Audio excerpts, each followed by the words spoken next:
ठाकुरों का बयान दिया, ठाकुरों पर कविता कहा। ठाकुर का कुआं जो ओम प्रकाश वाल्मीकि द्वारा रचित एक दलित विमर्श कविता है, उन्होंने उस पर अपनी बात रखी। उन्होंने सिग्नल दे दिया था, डिस्क्लेमर दे दिया था कि मैं जो बात कर रहा हूँ ये किसी जाति विशेष पर मैं बात नहीं कह रहा हूँ, ये मैं एक सामंतवाद का पर्याय दे रहा हूँ और एक सामंतवाद का मेरे अंदर भी ठाकुर है। उन्होंने कहा था न्यायालय में भी ठाकुर बैठा है, हर जगह ठाकुर बैठा है और ये ठाकुरों को मारो।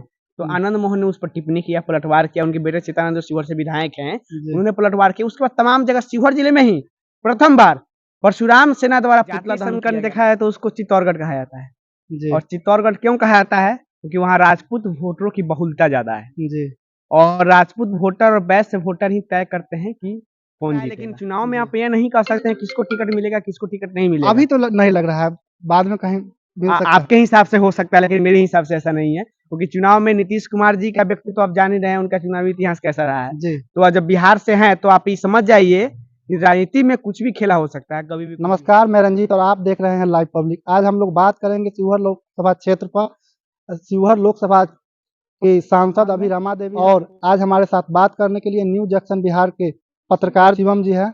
चलिए हम शिवम जी से बात करेंगे 2024 के लोकसभा चुनाव का इस बार क्या समीकरण रहने वाला है शिवहर लोकसभा क्षेत्र का। सबसे पहले तो लाइव पब्लिक के देखने वाले सभी दर्शकों को मेरा नमस्कार जी।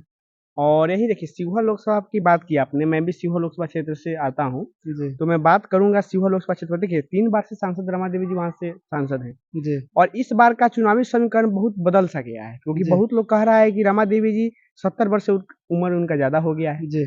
वहाँ की जनता उनसे उदासीन है, वहाँ की जनता देखा जाता है उनसे खुश नहीं है। तमाम पीछे में उनके विषय में बहुत ज्यादा बातें चलती रहती हैं, लेकिन ये कहा जा सकता है कि रमा देवी उनका टिकट इस बार कर सकता है भाजपा से। जी। शिवहर लोकसभा क्षेत्र का जातीय समीकरण क्या है? जातीय समीकरण देखा है तो उसको चित्तौड़गढ़ कहा जाता है। और चित्तौड़गढ़ क्यों कहा जाता है? क्योंकि वहाँ राजपूत वोटरों की बहुलता ज्यादा है और राजपूत वोटर और वैश्य वोटर ही तय करते हैं कि कौन जीतेगा। शिवहर विधानसभा जो है, शिवहर लोकसभा क्षेत्र के अंतर्गत विधानसभा आता है, वहाँ का विधायक चेतन आनंद है और वहाँ चर्चा चल रहा था लवली आनंद या आनंद मोहन जो है चुनाव लड़ सकते हैं। वहाँ पे एक ही विधानसभा नहीं है, शिवहर विधानसभा है। नहीं, शिवहर लोकसभा क्षेत्र के अंतर्गत शिवहर विधानसभा भी आता है और वहाँ का विधायक जो है चेतन आनंद का पिता और माता जो है दोनों कर रहे थे कि कोशिश कर रहे थे कि हमको टिकट मिल जाए। हाँ, कहा जा रहा है, क्योंकि हाँ बात सही है, वो फील्डिंग कर ही रहे थे शिवहर लोकसभा क्षेत्र के लिए, ऐलान भी किए हैं कि हम शिवहर लोकसभा क्षेत्र से उनकी पत्नी पूर्व सांसद महोदया लवली आनंद जी चुनाव लड़ेंगी। लेकिन देखिए, कहा जा रहा है कि उनको वैशाली से टिकट मिल सकता है, काराकाट से मिल सकता है, लेकिन शिवहर जिला फाइनल नहीं है, क्योंकि शिवहर जिला में पिछली बार सैयद फैसल चुनाव लड़े थे आरजेडी से, लेकिन वो 3.5 लाख वोटों के अंतर से हार गए थे और इस बार फिर से वो लगातार फील्डिंग कर रहे हैं। कई सारे नाम सामने आए हैं।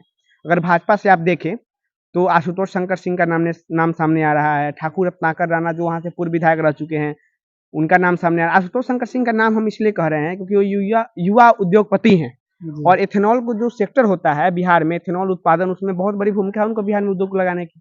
रीगा चीनी मिल एक बहुत बड़ा मुद्दा है, उसमें उनका बहुत बड़ा योगदान है और अभी भाजपा प्रदेश के सह कोषाध्यक्ष हैं, तो आप जान सकते हैं कि उनकी राजनीतिक में कितनी ज्यादा पकड़ है और प्रदेश में कितनी ज्यादा उनका पकड़ है और वो क्यों मजबूत दावेदार के रूप में, क्योंकि भाजपा हमेशा उद्योगपतियों पर भरोसा दिखाती है। आनंद मोहन का चर्चा हो रहा था आरजेडी से उनको टिकट मिलेगा, जब से ब्राह्मण और राजपूत का विवाद हुआ है उस समय से अब तो नहीं लग रहा है आनंद मोहन जी को टिकट मिल पाएगा आरजेडी की तरफ से। शिवहर से नहीं, पूरे बिहार से आरजेडी की तरफ से टिकट मिलने का संभावना नहीं। ये तो नहीं कहा जा सकता, राजनीति में बहुत कुछ होता है। नहीं, अभी तो नहीं लग रहा है। मनोज झा की तरह जो है आरजेडी के राष्ट्रीय अध्यक्ष, उनके बयान को जो है सही ठहराया है, तो कहीं ना कहीं आनंद मोहन को तो झटका लग रहा है। लेकिन चुनाव में आप ये नहीं कह सकते हैं किसको टिकट मिलेगा, किसको टिकट नहीं मिलेगा। अभी तो नहीं लग रहा है, बाद में कहीं मिल सकता है। आपके हिसाब से हो सकता है, लेकिन मेरे हिसाब से ऐसा नहीं है, क्योंकि चुनाव में नीतीश कुमार जी का व्यक्तित्व तो आप जान ही रहे हैं, उनका चुनावी इतिहास कैसा रहा है। तो जब बिहार से हैं तो आप ये समझ जाइए कि राजनीति में कुछ भी खेला हो सकता है, कभी भी कुछ भी हो सकता है। तो क्या आनंद मोहन के बारे में कुछ कहना चाहेंगे, जो जिस तरह से ब्राह्मण और ठाकुर का जो विवाद चल रहा है? देखिए, ठाकुर का विवाद चल रहा है, सब बेबुनियाद है, ये सब सोची समझी साजिश के तहत हो रहा है और ठाकुरों का जो विवाद कराया जा रहा है ब्राह्मणों का, ठाकुरों ब्राह्मणों का संबंध आज से ही नहीं है, जब से श्री राम से थे, श्री कृष्ण थे, श्री कृष्ण सुदामा का जो संबंध रहा, राम श्री राम थे, उनके गुरु थे। और जब से महाभारत में भी देखिएगा, इतिहास हमारा लोग का पुराना इतिहास रहा है, 5,000 साल पुराना हमारा सनातन धर्म रहा है। तो ब्राह्मण और ठाकुर का समय समय समायोजित है, तो जी। ब्राह्मण ठाकुर एक विवाद दूसरे के तो पूरक जैसे हैं। हिंदू मुस्लिम का रहा और बैकवर्ड फॉरवर्ड का रहा, हम्म। मगर फॉरवर्ड में जो है 2 धारा जो है ठाकुर देखिए, और पहली बात तो ब्राह्मण, देखिए ठाकुर और ब्राह्मण का विवाद ये कहाँ से आ गया? कहाँ से आ गया, राज्यसभा में उन्होंने बयान दिया था, वो महिला रक्षक पर बोल रहे थे, जी, उन्होंने बीच में ठाकुरों का बयान दिया, ठाकुरों पर कविता कहा, जी, ठाकुर का कुआं जो ओम प्रकाश वाल्मीकि द्वारा रचित एक दलित विमर्श कविता है, उन्होंने उस पर अपनी बात रखी, उन्होंने सिग्नल दे दिया था, डिस्क्लेमर दे दिया था कि मैं जो बात कर रहा हूँ ये किसी जाति विशेष पर मैं बात नहीं कह रहा हूँ, ये मैं एक सामंतवाद का पर्याय दे रहा हूँ, और एक सामंतवाद का मेरे अंदर भी ठाकुर है, उन्होंने कहा था। जी, न्यायालय में भी ठाकुर बैठा है, जी, हर जगह ठाकुर बैठा है, और ये ठाकुरों को मारो। तो हुँ, आनंद मोहन ने उस पर टिप्पणी किया, पलटवार किया, उनके बेटे चित्तानंद जो शिवहर से विधायक हैं, जी। उन्होंने पलटवार किया। उसके बाद तमाम जगह शिवहर जिले में ही प्रथम बार परशुराम सेना द्वारा पुतला दहन किया गया आनंद मोहन का। उसके बाद सीतामढ़ी हुआ। 2024 के लोकसभा चुनाव सामने है हम्म और ठाकुर और ब्राह्मण का विवाद हो गया हम्म और ठाकुर और ब्राह्मण दोनों वोटर बीजेपी का माना जाता है। हम्म अब बीजेपी का है 2014 का लोकसभा चुनाव हो हम्म या 15 का विधानसभा चुनाव हो, 19 का लोकसभा चुनाव, 20 का हम्म। विधानसभा चुनाव, सब में अच्छी खासी वोट बीजेपी को गया है। देखिए, तो इस बार 2024 के लोकसभा चुनाव में ऐसा ना हो कि ब्राह्मण कहीं टूट ना जाए बीजेपी से। ऐसी बात नहीं है। अगर आप एक पत्रकार से रूप से अगर पूछते हैं हमसे, जी, हम भी पत्रकार हैं, जी, तो आप ये समझते होंगे राजद भले ही कुछ भी कर, लेकिन ब्राह्मण वोटर का झुकाव हमेशा बीजेपी की तरफ ही रहता है, ब्राह्मण राजपूत का जी। बीजेपी की तरफ ही उनका झुकाव रहता है। तमाम समीकरणों को आप देख ले, भले ही कुछ परसेंटेज आरजेडी के साथ जा सकता है क्योंकि ये विवाद सामने आया है, लेकिन कुछ ब्राह्मण परसेंटेज जाने का क्या मतलब? बीजेपी का लॉस। बीजेपी का लॉस हो सकता है, लेकिन राजपूत वोटर तो उनके साथ है ना।